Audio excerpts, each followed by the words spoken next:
here to talk on EB3 visa, and I have a guest, Mr. Mitchell Song, and he is basically used to work for a big corporation in the past who used to do lots of EB3 processing in the United States, one of the biggest farm.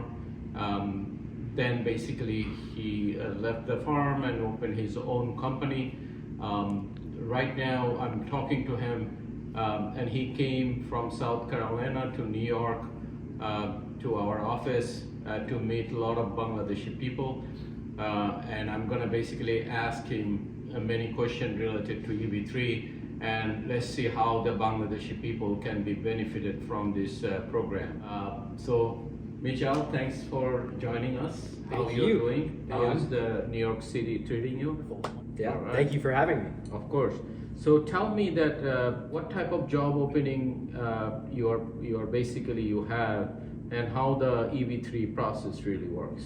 Yeah, so I'm working with a large fast food franchise in the Southeast. It's called Zaxby's, and they are recruiting team members, which is a basic entry-level fast food worker, and they are sponsoring EB3, so they're sponsoring permanent green cards through the EB3 program for this particular job.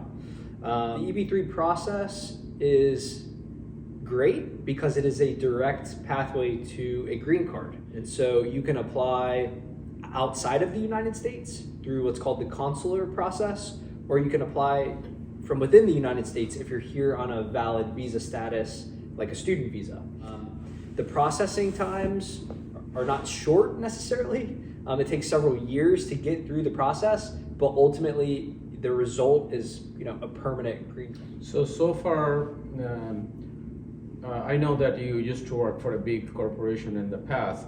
So far, how many EB3 process you have done by yourself? Over 5,000 people go through the process successfully and get their green cards. And how many people didn't get it?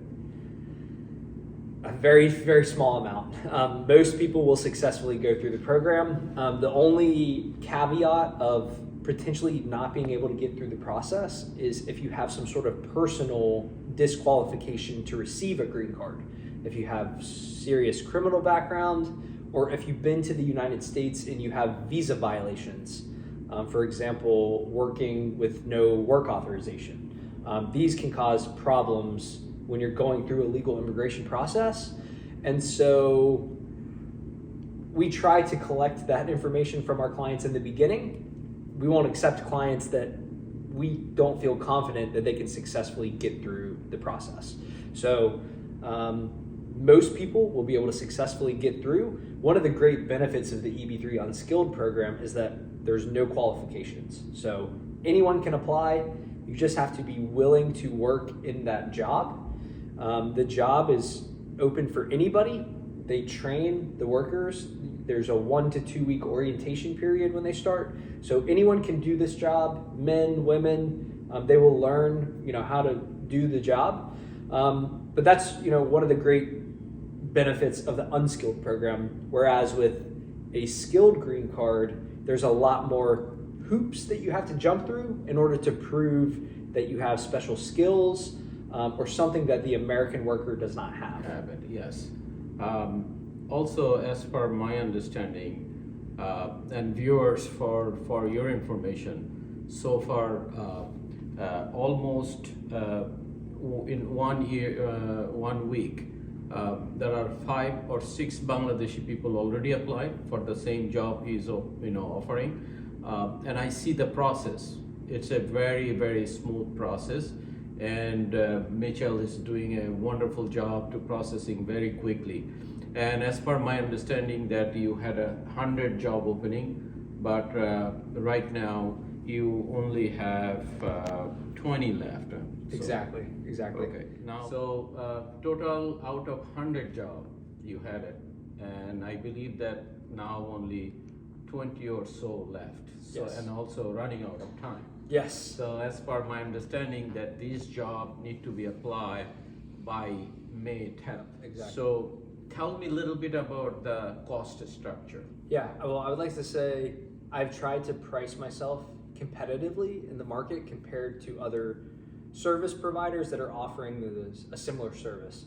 The total cost is $18,000. Payment in the beginning is $8,000 to get started, and then the second payment is $10,000, which is due after that first step of the process is approved. That timing right now is around 1.5 to 2 years. So you do have a substantial period of time in between that first payment and that second payment. And the fees are all inclusive of a US attorney that represents the client and files all of the legal filings. It also includes all the government fees, which are thousands of dollars, and so that's included in the cost as well. Straightforward question regarding, let's say some people coming to the USA in a tourist visa, and they want to apply for it. Can they go for a status adjustment? Yes, it's possible. It just depends. With a tourist visa, it's a little more complicated because you have a limited period of time on a tourist visa, and it's not really a substantial enough amount of time to be able to go through this entire process.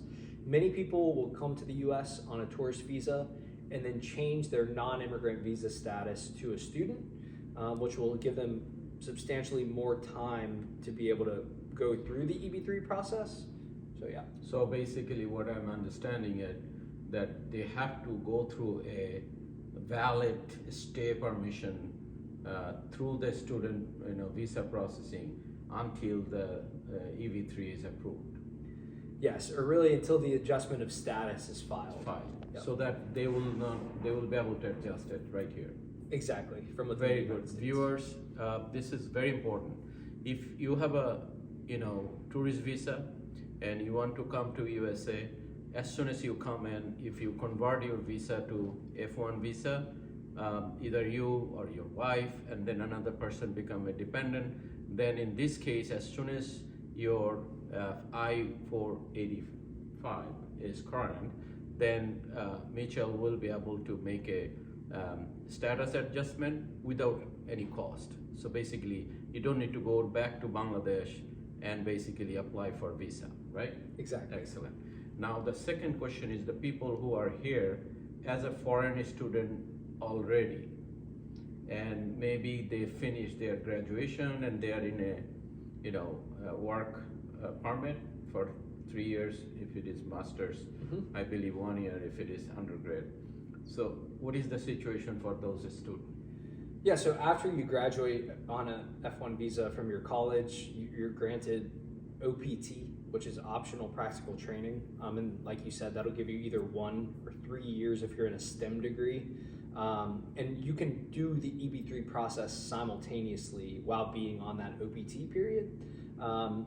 If the EB3 process doesn't get to a certain point, by the time your OPT expires, many people will go back to school just to keep that status active. But it's obviously easier for people with the 3 years versus the 1 year. Okay, very good. Now one last question, which is the very critical one. There are many Bangladeshi peoples who apply for political asylum. They can apply for EB3? It's a fluid situation, so it really depends on what the regulations are for an individual's case at the time when they're at the point where they can file for that adjustment of status. So it's possible at that time that the government will allow someone on a pending asylum to adjust to a green card. It's also equally possible that the government will not allow them to. So for people that are on pending asylum, it's possible to apply for EB3, but the way in which you go about completing the process could change. And it's possible that for people here on a pending asylum, you might have to leave the United States and continue the EB3 process from outside of the US. Beautiful. I think, dear viewers, you understood all the aspect of this EB3 visa. In the future, if you have any question, concern, you can reach out to me, text me from WhatsApp, and any point of time after I do the vetting that if you are capable or eligible for this visa or not, then I can set up a video call with Mitchell, and then at that point, Mitchell will complete the entire process for you. Time is a big essence here, and I will request that if anybody interested to apply for this EB3 visa, let's act ASAP for this 20 or so open position, first come, first serve. But don't be disheartened when this is finished. I know that Mitchell is working on another gig where he probably will be getting 500 open position in the future. So we will continue work on it, and then we'll go from there. Thanks for watching.